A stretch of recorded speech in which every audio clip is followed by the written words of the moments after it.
Bem-vindos ao Café Cols e Colo. Hoje, nosso primeiro episódio, e não poderia ser diferente, a gente vai começar se apresentando, contando um pouquinho da nossa história. Então, com vocês, Gabi. E com vocês, a Mari. E Mari, não podia ser diferente. A gente precisava gravar esse primeiro episódio falando da gente. Sim, claro. Eu acho que a gente vai falar um pouco hoje sobre por que a ideia do podcast, mas legal. muito mais do que isso. E a gente vai falar mais lá um pouquinho pro final, né? Por que do podcast? O que a gente pretende com o podcast? Como é que a gente vai ajudar outras mulheres, que na verdade é o objetivo principal. Mas hoje, Mari, a gente vai falar da gente. Bora lá, então. Acho que a gente podia fazer algo bem dinâmico, né, Gabi? A gente vai conversando, vai contando um pouquinho de história pessoal, sobre os nossos filhos, sobre carreira. Isso. E aí, assim, a gente vai dando... Como é que a gente tá nessa nossa vida louca, né, Mari? De com trabalhar, criança cuidar de pequena. casa. Tá loucura E mesmo. criar coisas como esse podcast. Uhum. Mas a gente vai falar um pouquinho sobre isso. Mas, Mari, antes da gente falar do podcast, que a gente vai ter muito tempo para falar dele, eu acho que a gente vai ter poucas oportunidades de falar da gente. Ah, é verdade. Então, vamos falar da gente? Vamos falar Eu da queria gente. saber de você, Mari. Assim, o que você estudou? O que te trouxe até aqui? Fala um pouco da sua vida pessoal. Tá, vamos fazer assim. Eu vou começar contando um pouco da minha história profissional do começo, pode ser? Pode. É longa a história, tá? Tá bom. Senta.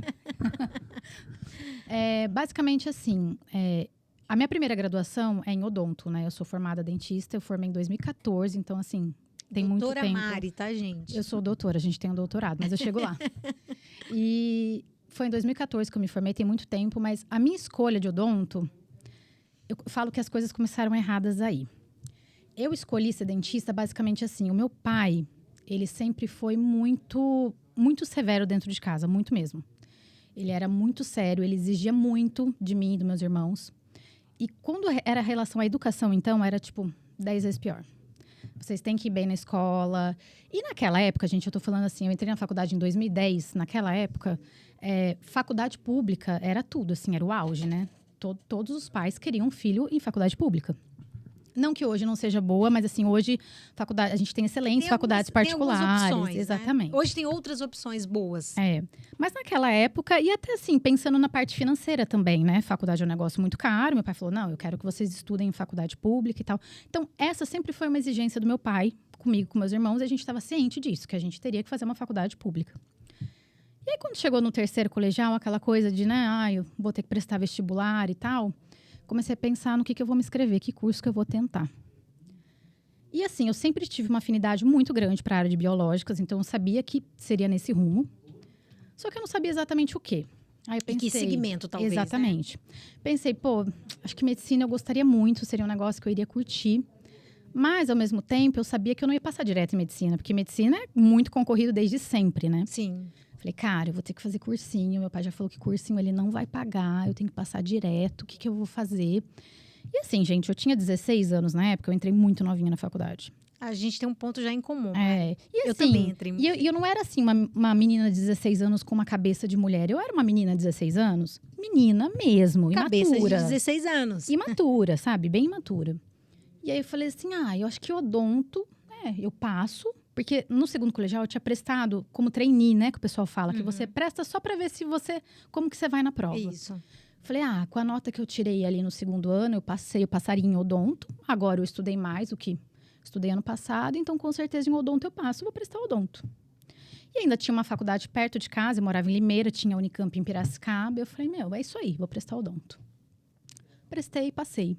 Aquela alegria de passar na faculdade, né? Imagino. Ai, nossa, passei. Acho que, na verdade, meus pais ficaram mais felizes do que eu, né? Vou fazer odonto e tal. Aí, beleza, comecei a fazer o curso. Os primeiros anos, que era muito área básica, assim, eu até que eu curtia, assim. Não era algo que eu era apaixonada, mas, tudo bem. Era muito biológicas mesmo, né? Anatomia, fisiologia, histologia e tal. Aí, quando chegou lá pro final do segundo, terceiro ano de graduação, começou a parte muito específica de odonto mesmo, sabe? De atender paciente. E, Gabi, eu odiei aquilo. Eu odiei. E aí eu lembro que eu tive uma crise, que eu chorava muito em casa. Eu falava pra minha mãe, eu quero desistir, eu não quero mais. Mas esse sentimento era de atender? Ou porque não era um segmento que você não gostava? Não era algo que eu me identificava. Eu ficava assim, gente, mas eu vou fazer isso o resto da minha vida? Eu não gosto disso. Sabe, assim, eu lembro que de segunda-feira tinha clínica. E aí, de domingo à noite, me batia um desespero. Sabe, uma sensação de angústia ruim? É uma crise de ansiedade. Exatamente, uma crise de ansiedade. E eu falava, cara, eu não consigo, não dá pra viver assim. E aí eu falei, não, eu não quero. E minha mãe e meu pai, e assim, de verdade, hoje é zero julgamento, porque eu acho que eu faria a mesma coisa com meu filho. Minha mãe falou, não, você não vai desistir. Você vai terminar. Você vai até o final. Vai até o fim. Você começou, agora você vai até o fim. Exatamente. Você vai se formar, você vai trabalhar. E ela tinha um ponto que, assim, hoje eu acho muito válido. Ela falava muito pra mim. Trabalho é muito diferente de faculdade. Quando você estiver trabalhando num consultório, ganhando seu dinheiro, você vai gostar. Você não gosta hoje na faculdade. E aí, eu comprei aquela ideia pra mim. Tipo, não, eu vou gostar.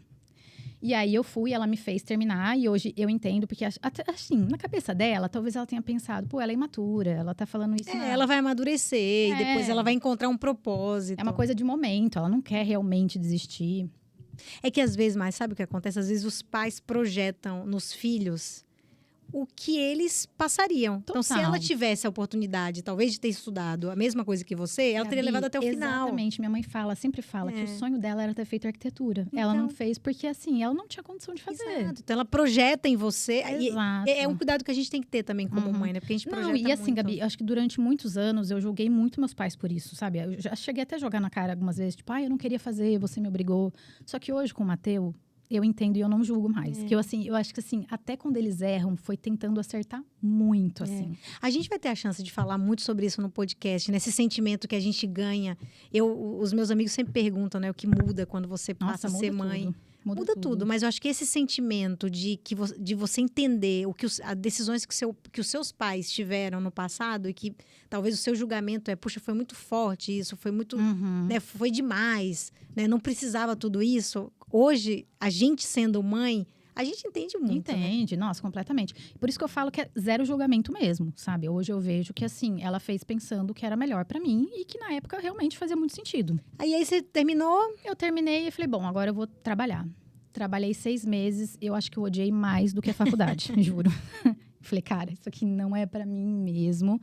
Aí comecei a pensar, o que eu vou fazer? Não tinha dinheiro pra pagar uma outra faculdade, meu pai não ia me bancar mais sei lá quantos anos em outra faculdade, até porque eu nem sabia o que eu queria fazer também. E aí eu falei assim, vou fazer mestrado, porque eu sempre gostei muito de ler, de estudar, eu tenho uma facilidade muito grande de aprender. Falei, vou fazer mestrado. E aí eu fui lá e eu escolhi a área mais distante da odontologia convencional, que é uma área até que pouca gente conhece, que chama estomatologia, que a gente basicamente estuda doenças de cabeça e pescoço. E assim, não só doenças, mas assim, síndromes que envolvem manifestações nessa região e tudo mais. É uma área bem legal. E é muito mais voltado, assim, para a área médica do que odontológica. E você foi saindo do segmento que você não se identificou. E tinha muita pesquisa nessa área também e tal. Eu falei assim, aí beleza, comecei a fazer mestrado, foi indo. Eu falei, não, tá, de boa, melhor do que atender. Fui indo e tal, aí comecei o doutorado. Uma coisa leva a outra, né? Você fala, agora que eu terminei o mestrado, vou fazer o doutorado. Aí comecei a fazer o doutorado. Aí no doutorado, eu fui fazer a minha pesquisa no Instituto do Câncer do Estado de São Paulo. Fui morar em São Paulo, foi a primeira vez fora de casa, assim. E aí eu entrei numa vida louca de rotina, assim, de trabalhar o dia inteiro, de manhã pro hospital e voltar à noite. E sabe quando você entra num piloto automático? Que você vai indo. E aí eu me questionava muito de tipo, gente, mas será que é isso que eu quero fazer o resto da minha vida? Porque a partir do momento que você entra na vida acadêmica, eu tinha 2 opções. Ou eu iria virar professora universitária, ou eu iria trabalhar no hospital. Porque como estomatologista, não dá para você ganhar vida num consultório. Não é algo que as pessoas têm consultório para fazer diagnóstico de doença de boca. Não é algo viável financeiramente, sabe? Sim, você não sobrevive você não disso. vai ali no consultório, né? Exatamente. Você acha que você fica muito mais nos bastidores. Exato. Dos hospitais. E aí também não era um segmento que você queria. Então, aí eu tava naquela rotina louca de hospital, tal, eu ficava pensando, cara, mas é isso que eu quero? Porque aí tinha alguns pontos que eu tinha que levar em consideração. Por exemplo, os grandes hospitais que têm dentistas na área oncológica estão em São Paulo. É em São Paulo que eu quero morar. Você tem que pensar em... Porque assim, nunca fui apaixonada por São Paulo. Eu acho um ritmo de vida muito louco. Eu sempre soube que eu queria ser mãe. E aí eu ficava pensando, como é que cria um filho aqui em São Paulo, gente? Sem rede de apoio. sem mãe aqui, sem sogra aqui. Né? Eu tenho certeza que tem um monte de gente que faz isso. Não, faz, e isso é uma curiosidade que a gente pode cobrir aqui, né? Como é que consegue, como é que faz, como é que se planeja para isso. Mas no seu caso, você não queria abrir mão de estar perto da sua família, assim, da sua mãe. Eu fui nascida e criada no interior. Eu gosto muito de interior. É um estilo que você já estava acostumada. Exatamente, eu adoro São Paulo. Mas assim, para passear, não é algo que eu me via morando lá o resto da minha vida. Ô Mari, mas eu te escutando, me passa a sensação que talvez você foi num caminho que não era o que você queria, né? Não era, Gabi. Eu acho que eu fui assim. Eu não queria ter terminado a faculdade, eu terminei. Aí, eu não queria trabalhar no consultório. Era muito nãos na sua cabeça e você lutou pelo sim. Exatamente. Mas que no fim, o sim não te dava a felicidade que você estava buscando. Não, e assim, do ponto de vista profissional. Eu terminei o mestrado, agora o que eu vou fazer? Eu vou fazer o doutorado. E aí, ficava naquela. Aí eu comecei a pensar, cara, São Paulo, não me vejo morando aqui. Eu acho que não é isso que eu quero e tal. Aí, fiquei pensando, professor universitário. Eu vi a rotina do meu chefe, que era um professor universitário. E era uma rotina insana. E assim, para eu virar professora universitária numa faculdade pública, que são as faculdades que têm os melhores salários para professores, eu teria que esperar algum professor universitário da minha área, que é uma área muito específica, se aposentar e abrir você um conseguir concurso entrar. e eu passar nesse concurso. Então, era algo muito pontual, sabe? Não é algo que eu vou falar assim, ano que vem eu defendo meu doutorado e depois eu vou dar aula. Não, calma lá. As pecinhas têm que se encaixarem para acontecer isso. E ensinar era algo que você achava que seria um caminho que você ia ficar feliz?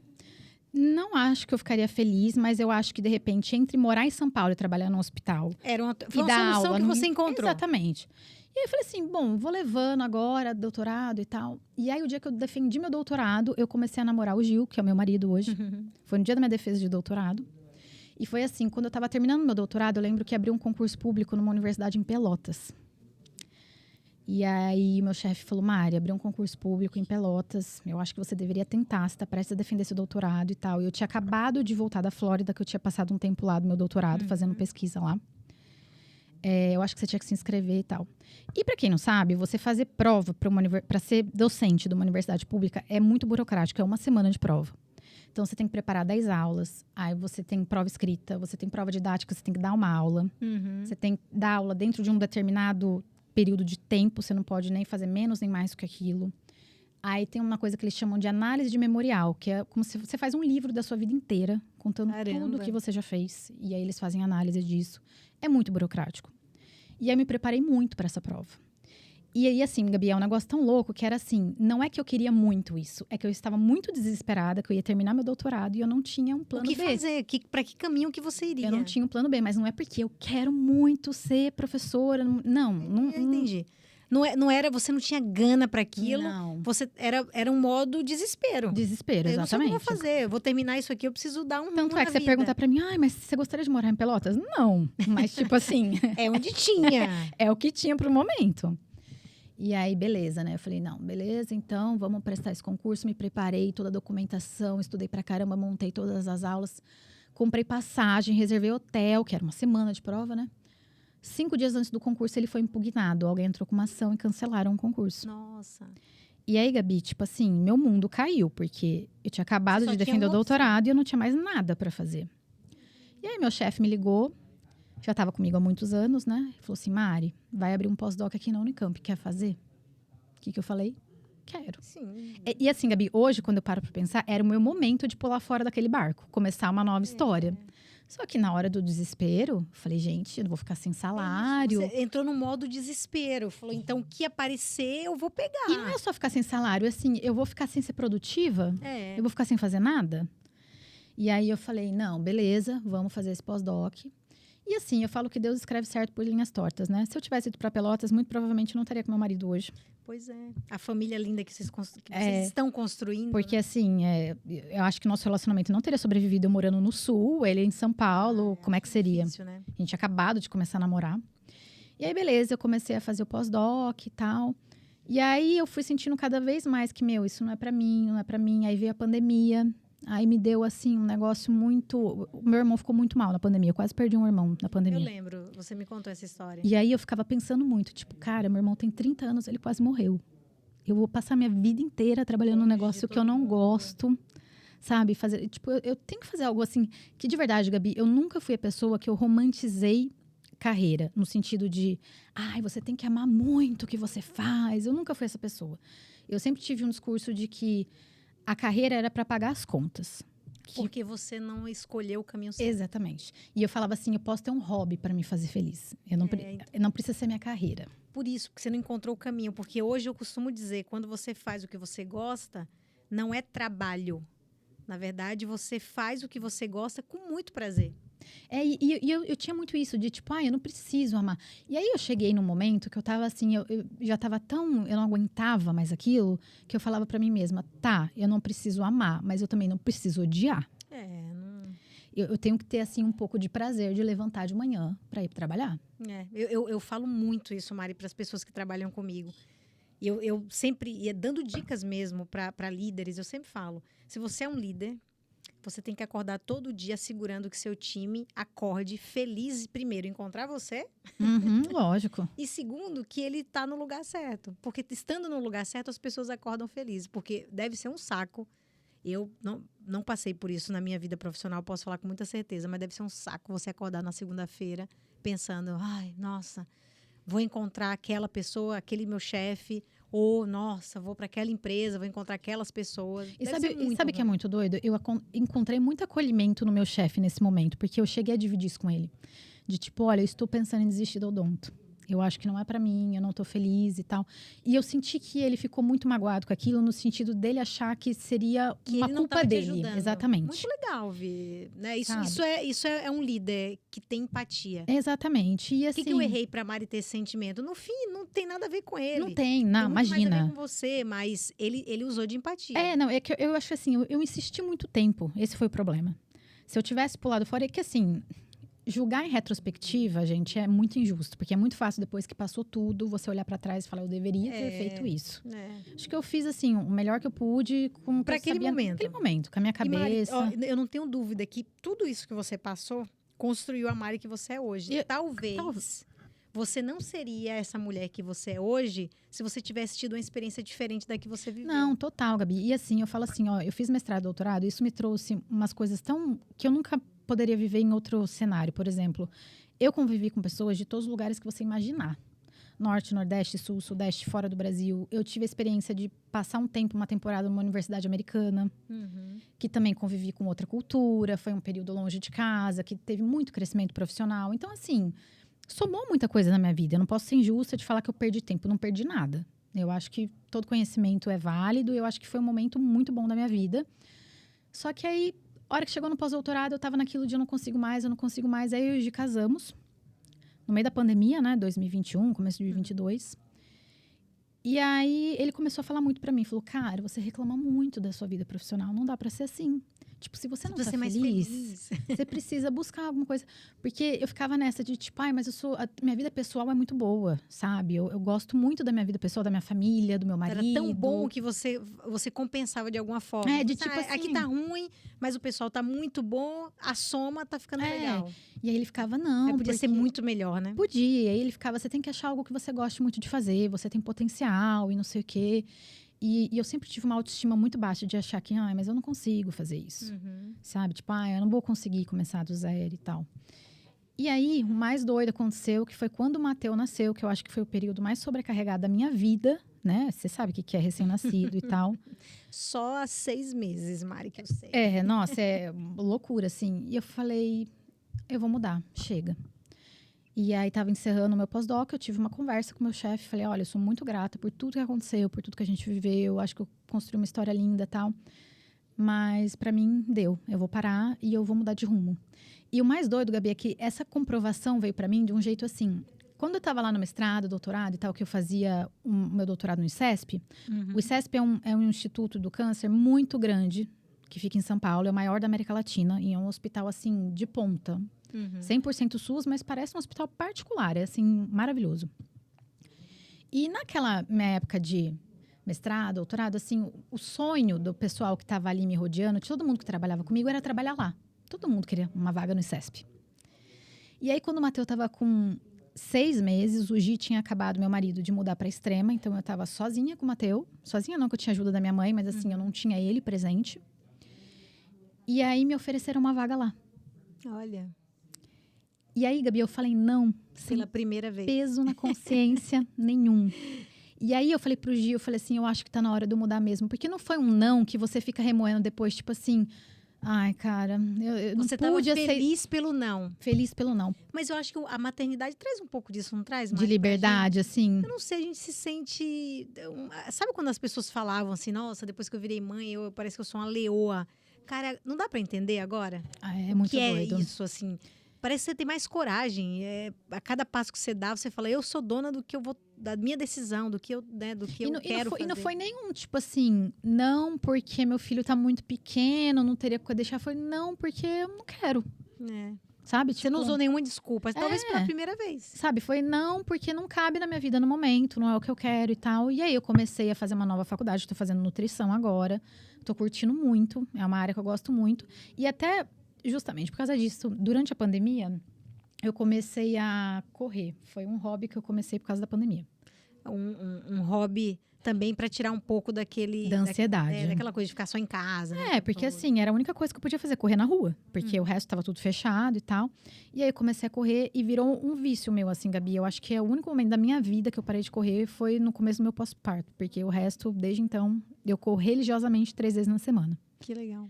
E quando eu comecei a correr, eu comecei a me interessar muito pelo assunto de nutrição esportiva. Então, eu lia muito, artigo e tudo mais, sobre tudo que você imaginar. Quantidade de proteína, quantidade de carboidrato, suplementação, hidratação, reposição de eletrólito, não sei o que, não sei o que. E aí, aquilo foi, sabe, virando parte da minha rotina. E aí, eu conversando com o Gi e tal, quando falando disso de transição de carreira, falei, cara, eu tenho aptidão pela área da saúde, é uma área que eu gosto. Eu não gostava de odonto. Não aquele segmento. Mas eu gosto. Nutrição, eu acho um negócio muito mais leve, assim, uma coisa que eu acho que eu curtiria fazer. Fora que eu consigo encaixar na minha vida agora com uma criança pequena, porque dá para eu atender, sei lá, meio período, ou dá para eu tirar um dia da semana ali. Nossa, livre, desculpa. Eu não preciso estar ali, assim, todo dia batendo ponto, porque, assim, liberdade de agenda com criança é maravilhoso, né? É. E aí foi nisso que entrou a nutrição na minha vida. Então, basicamente, foi essa a minha história. Essa transição que você Muito fez de louca, carreira. mas tô muito feliz, assim. Tô num momento bom da minha vida. Que legal, Mari. É bom ver histórias de superação, porque no fim você superou, né, todo aquele medo inicial de fato não era aquilo que eu queria.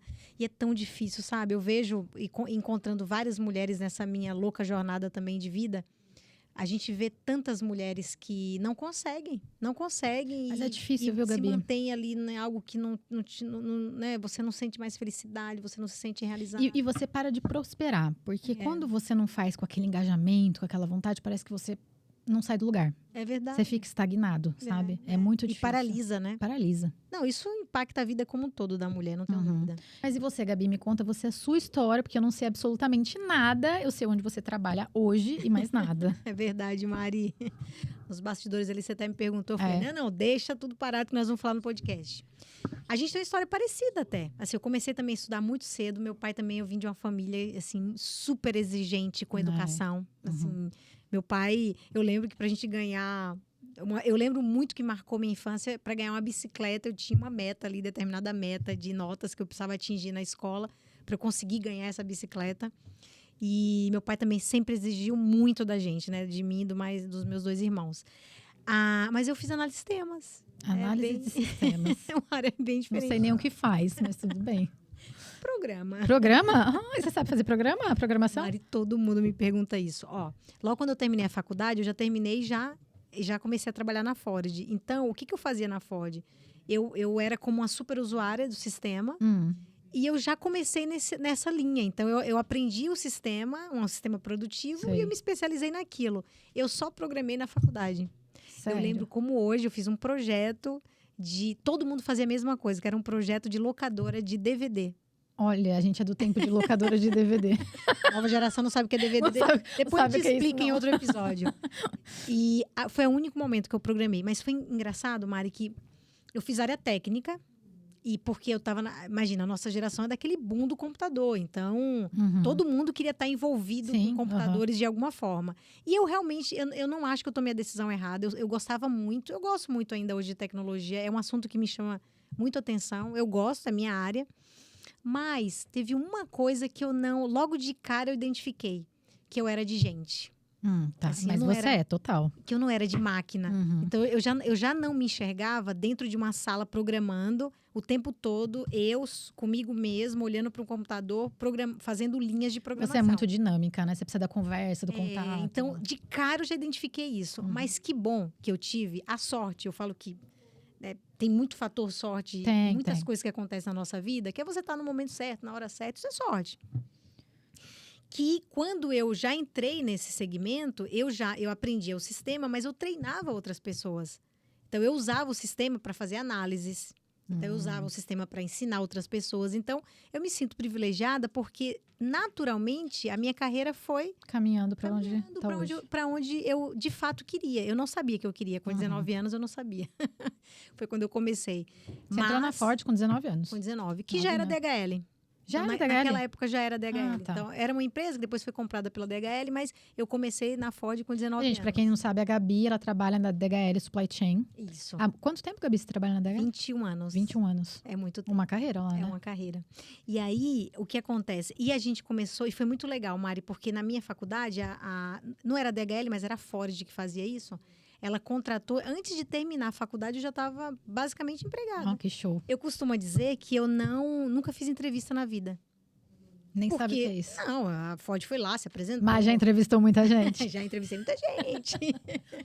Mas ela chegou lá na minha faculdade, eu estava no 2º ano, eu não tinha terminado ainda. E todo mundo que quis foi contratado. A gente não começou a trabalhar logo, então o que a gente fazia foi treinar, a gente treinava o sistema, então eles treinavam a gente. Tá. Então eu estava fazendo faculdade e também fazia todo esse treinamento, né? Quando eu terminasse a faculdade, eu começaria de integral. Então eu comecei ali part-time por um momento, mas foi muito legal. Foi uma experiência assim que mudou minha vida profissional para sempre. Por quê? Porque quando eu comecei a ensinar outras pessoas, eu identifiquei que eu realmente gosto de lidar com gente. Então, eu gostava de cuidar, eu gostava de ajudar as pessoas a aprender o sistema. Logo, eu tive a oportunidade de começar posições de liderança, muito cedo. Eu lembro quando eu vim da Bahia para São Bernardo do Campo, foi o primeiro grande movimento que eu fiz de carreira. Eu saí de lá para ser uma supervisora na planta da Ford em São Bernardo do Campo. Foi o grande movimento que eu fiz de carreira. Tá. Quando eu fiz esse movimento, eu lembro que eu cheguei muito jovem, 23 anos na Ford em São Bernardo, e eu liderava 400 pessoas. Olha só. Numa fábrica que era basicamente masculina, assim. Ia te perguntar isso agora. Você acha que existia, você sentia um pouco de machismo naquela época ou não? Mari, muita gente me pergunta sobre isso, sabe? Quando a gente está conversando sobre carreira. Eu devo ter passado por isso, mas eu tenho uma forma muito peculiar de lidar com esse assunto. Eu não colocava muito atenção nisso, não. Minha atenção em toda a minha carreira sempre foi entregar resultado. Legal. Então, no meu foco de entregar resultado, que eu sempre falo super foco de entregar resultado... Passava batido. O que estava em volta, não tô nem aí. Assim, você não vai me ouvir? Eu vou fazer. Você não vai me ouvir? Você vai ter que ouvir em algum momento, porque nós vamos mudar aqui o processo. Então, eu nunca fui muito ligada nisso, não. Mas, seguramente, hoje, quando eu penso, eu falo assim, nossa, eu devo ter passado, mas eu não consigo lembrar. De um momento específico, né? Sempre perguntar, Gabi, um momento específico que você acha que você sofreu um preconceito por ser mulher? Não consigo te falar. Tá. Porque eu realmente nunca coloquei energia nisso. E talvez essa seja a minha grande recomendação. Então, não coloque energia nisso. Assim, você vai entregar resultado, as pessoas vão olhar o resultado que você está gerando, não o que está acontecendo no meio do caminho. E deixa eu fazer uma pergunta que eu acho muito interessante de pessoas assim, que como você cresceram muito na carreira. É uma coisa que eu sempre penso. Você desenha uma meta final para você, tipo, é ali que eu quero chegar ou as coisas vão acontecendo? Ah, não, desenha. Você desenha? Só que assim, Mari, como é que eu vou te falar como que eu faço, e eu já vou chegar nesse ponto até para as pessoas entenderem que tá ouvindo a gente um pouco dessa sequência. Então, eu comecei, era coordenadora, depois supervisora, depois eu passei a ser gerente, depois gerente geral, depois diretora, depois diretora sênior, e hoje eu sou vice-presidente. Então, se você me perguntar, e aí foi ótima a sua pergunta, então, esse caminho eu planejei, de certa forma. Então, eu sabia que eu tinha degraus que eu queria atingir, mas eu não planejo a muito longo prazo, porque eu acho que não dá certo. As coisas mudam, né? Não, mas pelo seguinte fator, se você planeja a muito longo prazo, você se perde no seu atual e você acaba não entregando o melhor do seu momento agora. Tá. E isso é muito ruim, porque eu sempre acreditei, e até hoje vou acreditar muito nisso, que você vai criando esses tijolinhos, e quando você constrói a sua casinha, que é a sua carreira, quando você cria esses tijolinhos bem sedimentados, pode passar a tempestade e o vento que passar. Não vai derrubar a sua casinha, porque você criou muito bem sedimentado. E como é que você sedimenta? Quando você faz bem a posição que você está agora. Uhum. Então, eu sempre costumo planejar o próximo passo. Eu nunca planejei Metas muito. a curto prazo. Sempre metas a curto prazo. Agora, é muito estranho, hoje, olhando para trás, eu falei, puxa, será que aquela menina né, que começou a sua carreira, imaginou o quão longe ela iria? Acho que não. Lá não. Lá eu não imaginava. Você não tinha essa ambição quando você começou, né? Não. Tipo, eu quero ser vice-presidente. Mas olha que legal, mas eu sempre tinha ambição do próximo passo, né? Então acho que é um pouco disso. Eu sempre sabia que o próximo eu quero acho que dar. isso te ajuda um pouco a curtir um pouco o momento também. Se você fica mirando muito naquele negócio que vai acontecer daqui 15 anos, você deixa de aproveitar o que tá acontecendo agora também, né? Exato. E Mari, e assim, eu sou muito feliz no que eu faço. Que bom. Muito, assim. As pessoas que trabalham Mas comigo... perceptível.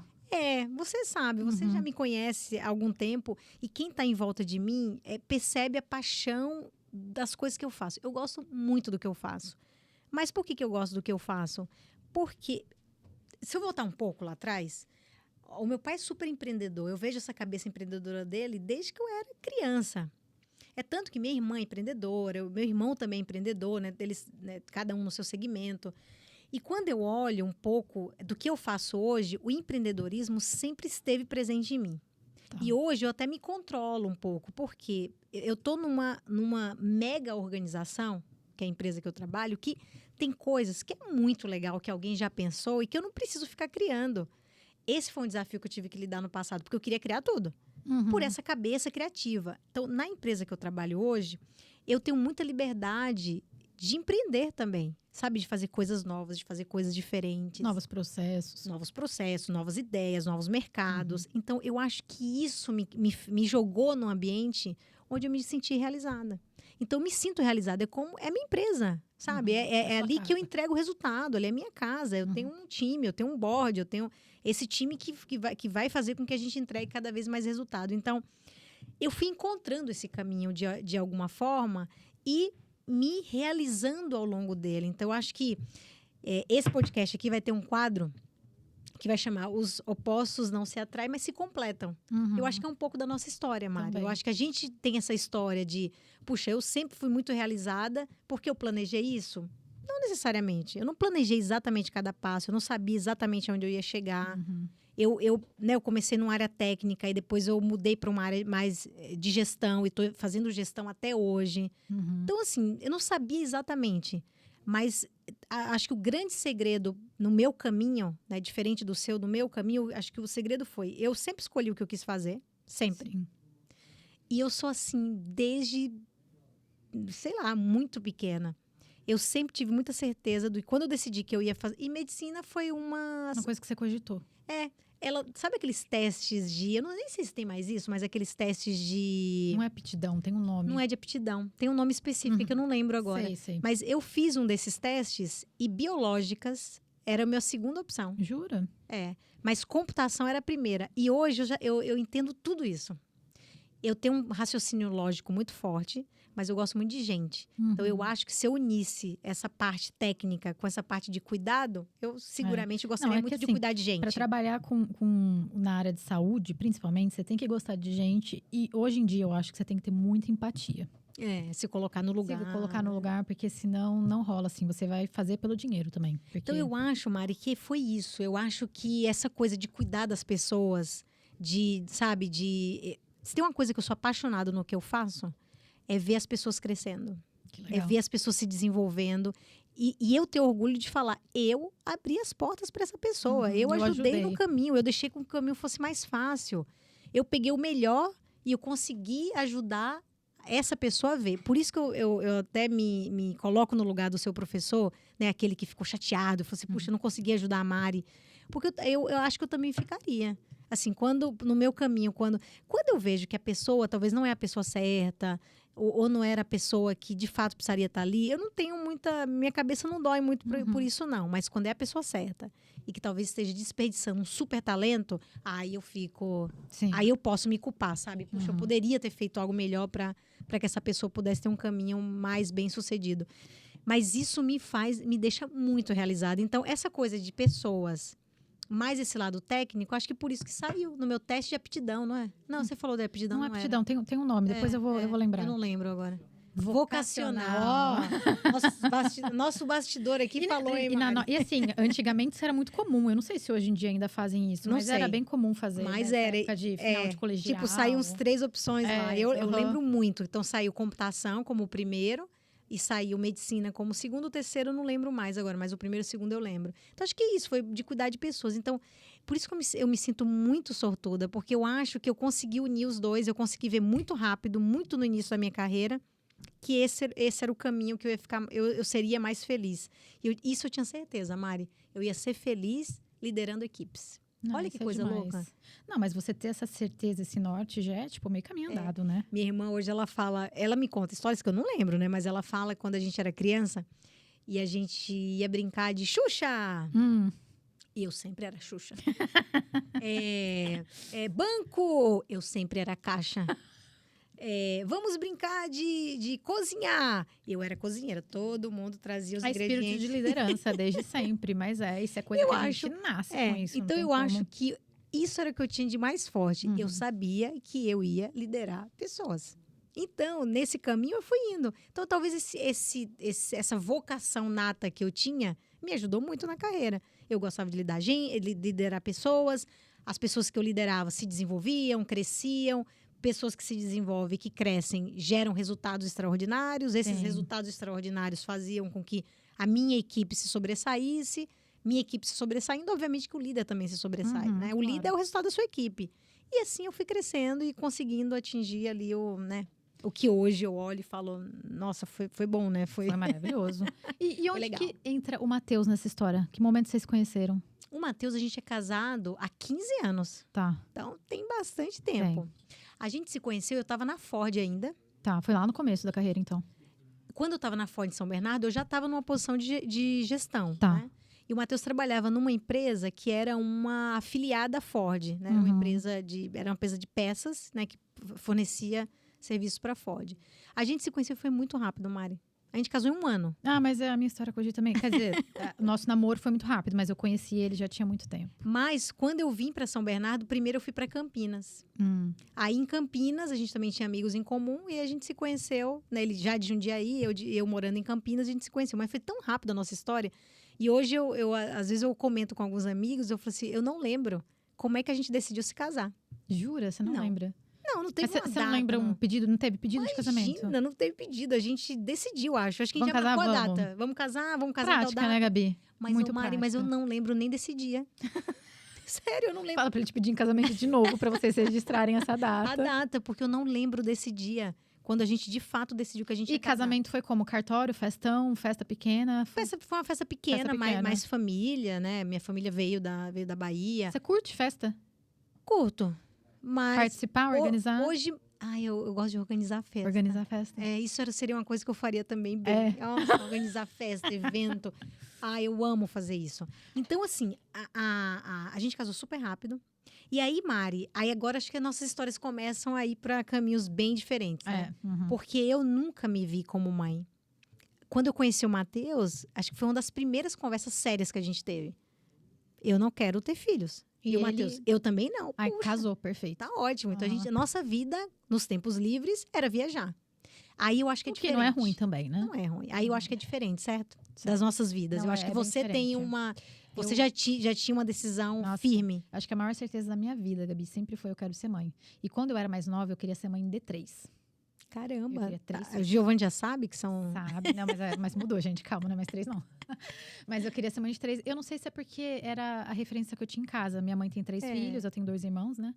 Então, eu tinha meio que essa referência, sabe? Eu não sei, eu tinha umas coisas assim, 3 é o número perfeito, tem 3 assentos atrás no carro, sabe? Enche o carro, 3 filhos, tá perfeito. Família de 5, né? Família que E é grande, eu né? Eu gosto de família grande, porque eu tenho muito essa coisa de, tipo, Natal ou alguma data especial, aquela a casa cheia de gente, sabe? Primo e tal, assim. Nossa, vai minha família inteira pra minha casa no Natal, fica, tipo, 30 pessoas lá dentro. Eu acho o máximo, eu gosto muito disso. Eu gosto de família grande. Eu venho de uma família que a gente não celebra Natal, então eu não tinha essa referência de casa cheia. Por outro lado, nós somos em 3. 3 também. Então, eu achava e 3, assim, escadinha. Então, eu achava uma casa super cheia sempre.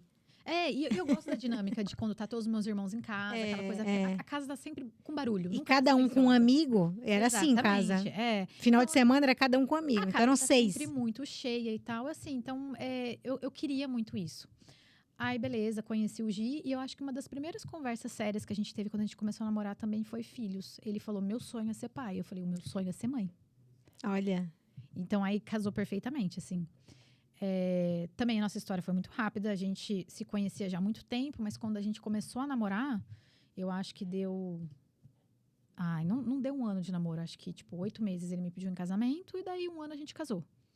Casamos na pandemia, né, então a gente casou primeiro no cartório e no ano seguinte a gente fez uma festona de casamento e tal. Mas foi, assim, uma certeza absoluta, que eu queria muito. E aí veio o Matteo, ano passado. E depois, Matteo, eu repensei muito. Eu falei assim, 3 agora eu tenho certeza absoluta que eu não quero. 3 é inviável. Mário, todo mundo me fala que você não pode tomar essa decisão até 3 anos da criança. Porque você não vai tomar a decisão de ter o próximo. Porque você ainda tá naquele desconforto da... Vou falar bem a verdade pra você, às vezes eu acho que ainda tô no puerpério, sabia? Juro. E outro dia eu tava pensando nisso. Eu falei, nossa, que coisa engraçada, né? Porque assim, você nunca quis ser mãe. Nunca foi assim o seu... alvo. Mas, Mário, olha que engraçado. Nunca foi, mas eu sempre fui apaixonada por criança. Nossa. Sabe um negócio assim?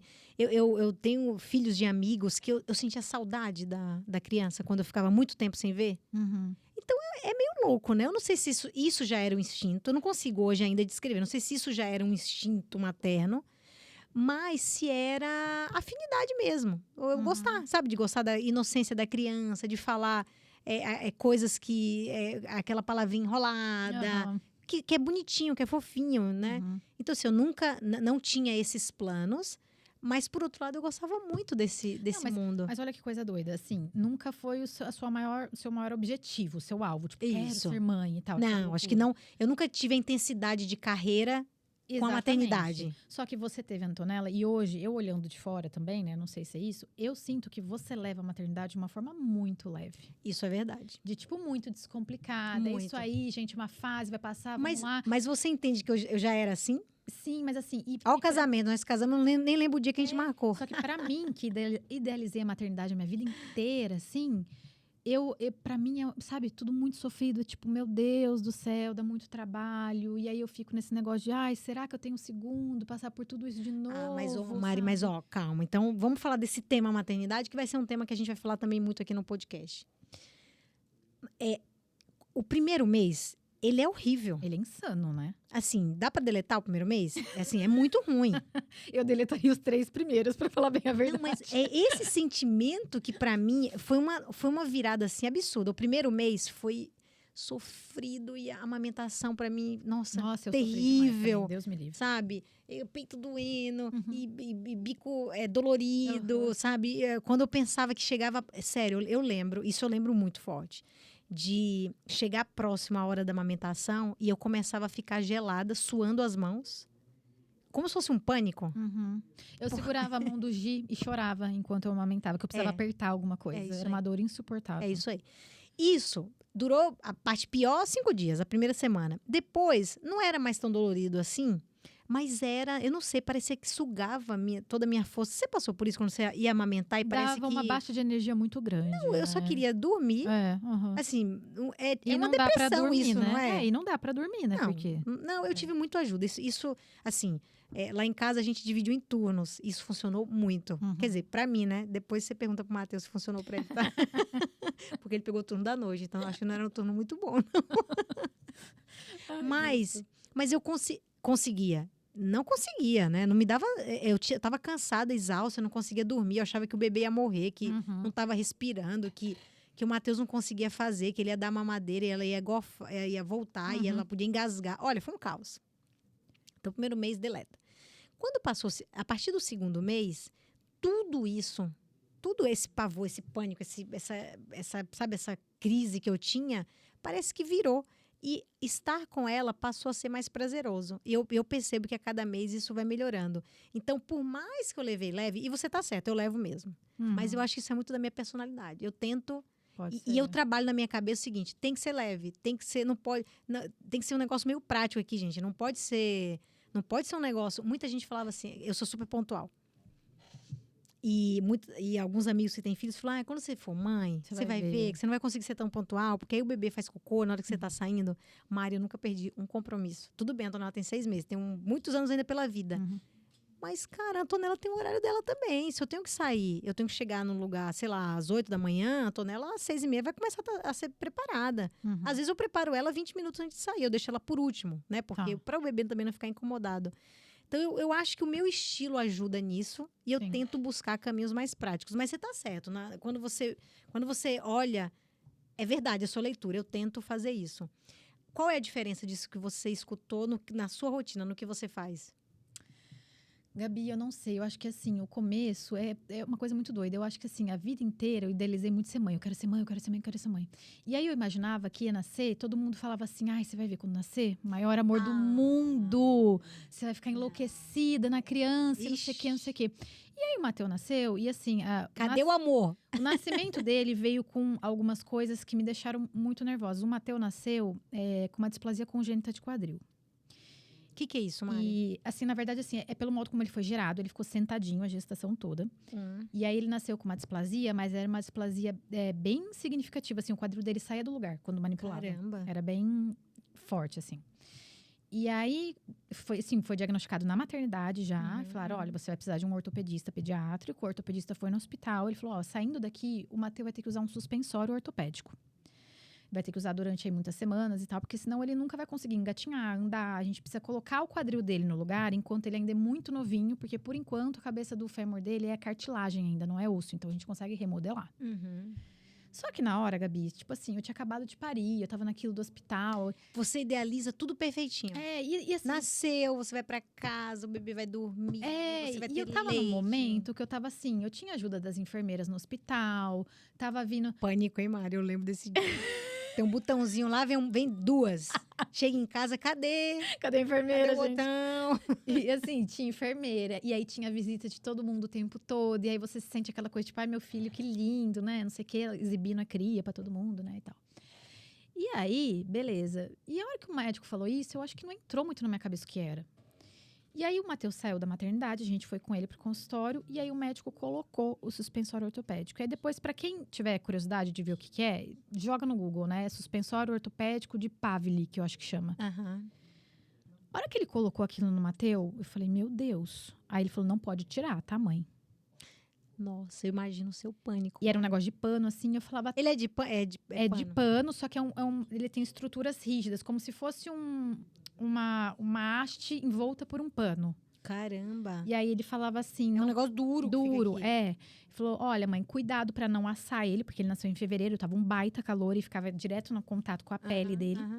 Cuidado pra não assar ele, não pode tirar. Aí eu falei, mas como é que eu vou dar banho nele? Ele falou, não vai. Nossa, só com lencinho. E aí meu mundo caiu, né, Gabi? Porque assim, eu idealizava eu dando banho naquela criança, naquele calor, assim, sabe? Vai dar um banho de banheira relaxante nele e tal.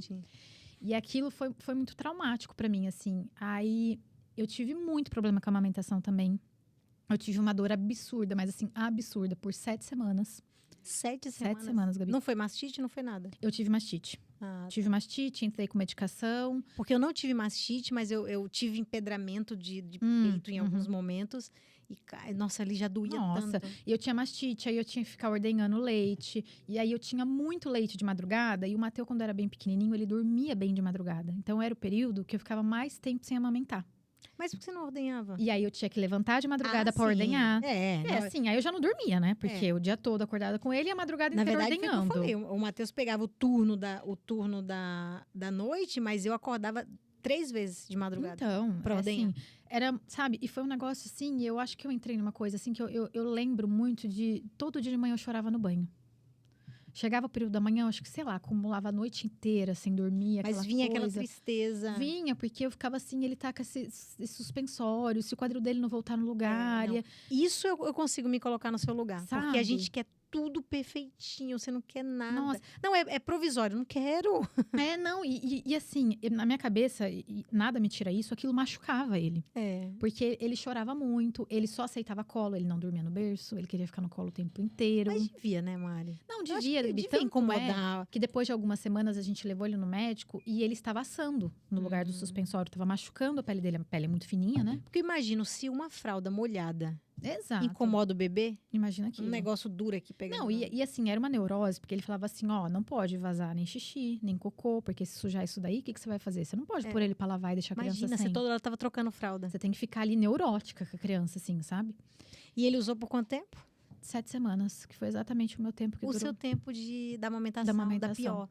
Ô, Mari, a amamentação, ela tá muito ligada com o O emocional, eu também acho. Então, eu acho que foi exatamente isso que você estava passando. É, É pode tudo ser. conectado aqui, né? O corpo da mulher é um negócio muito É. louco. E eu lembro que, assim, aí teve uma coisa também, que ele nasceu com a língua presa, sabe? O freio. Comum.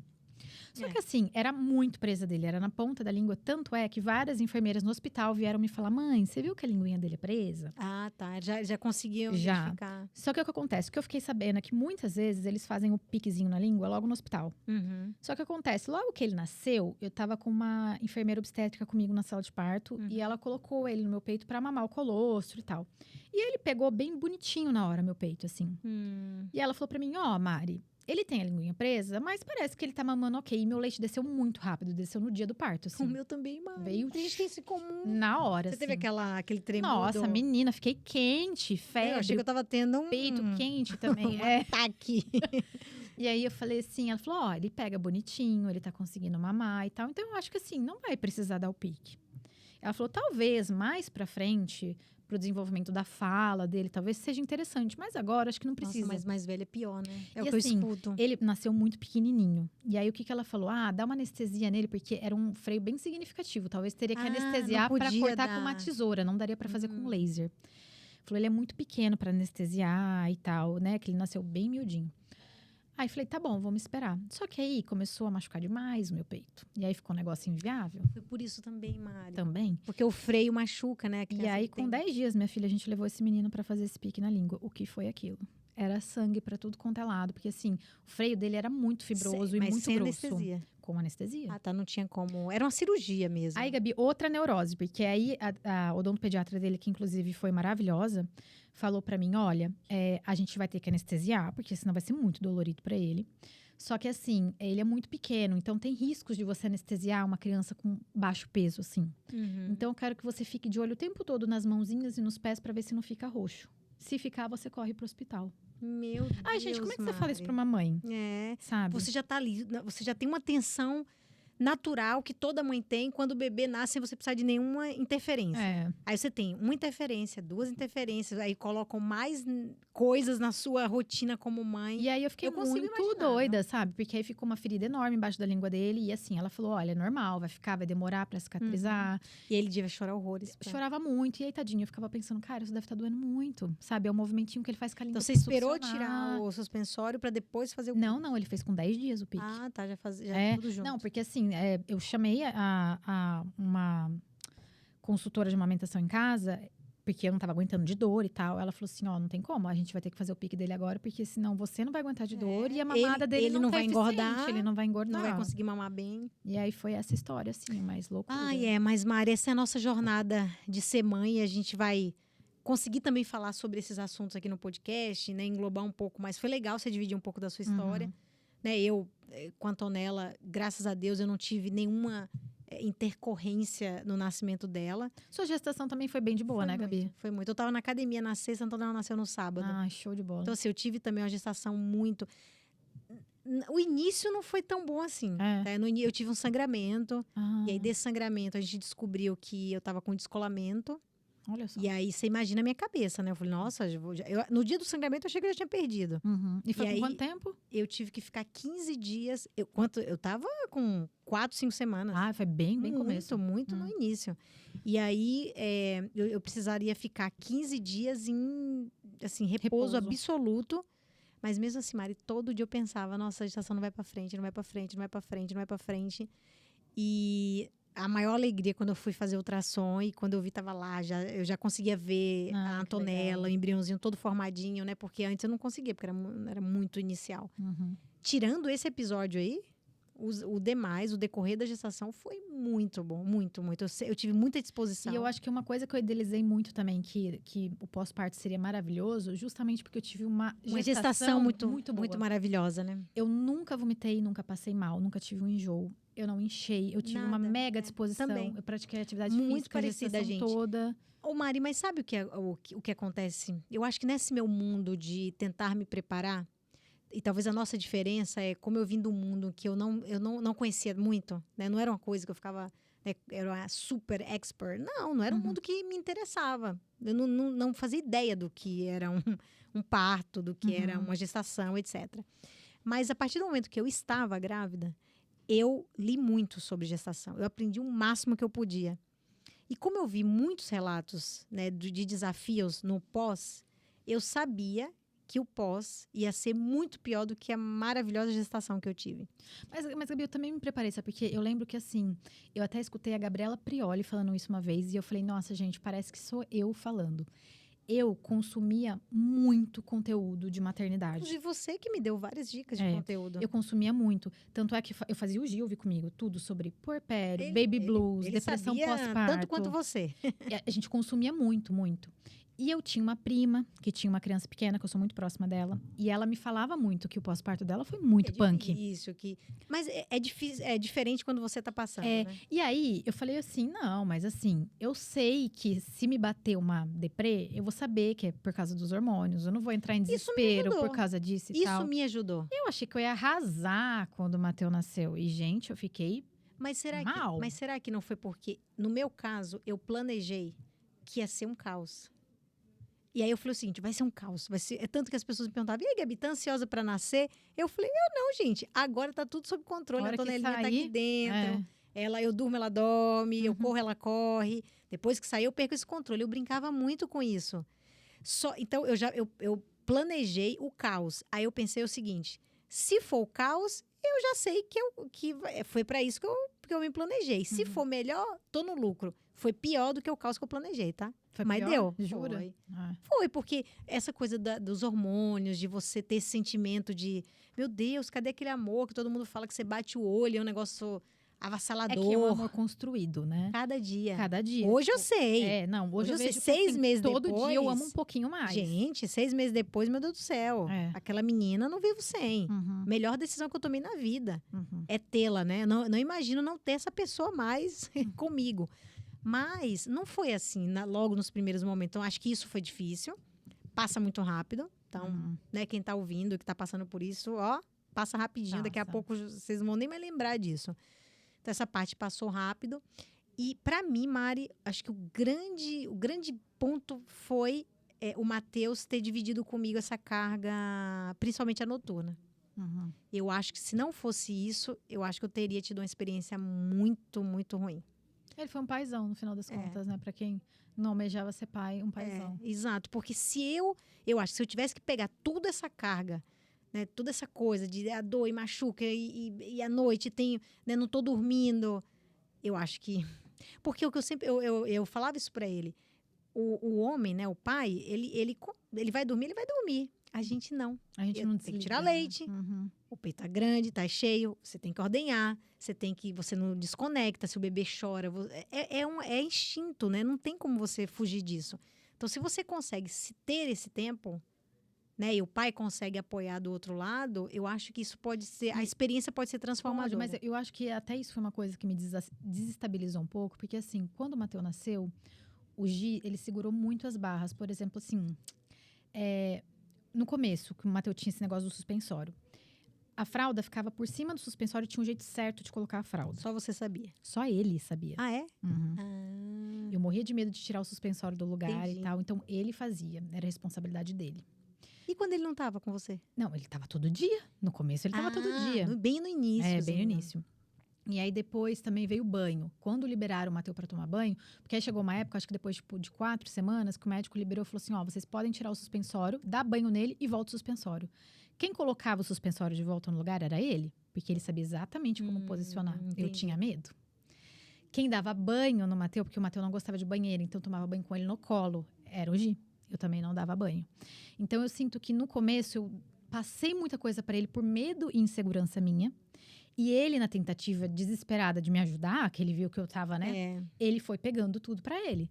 Só que aí acabou as férias dele, ele voltou a trabalhar. Então, esse é o ponto. E aí eu me vi muito perdida, sabe? E eu lembro, Gabi, assim, que eu tinha desespero de ficar sozinha com o Matheus. Eu também. Mas eu acho que toda mãe, viu? Tipo, eu precisava ter mais alguém depois em casa comigo. Depois comenta com a gente aqui embaixo. Eu tinha desespero. Se vocês também tiveram isso, esse desespero de...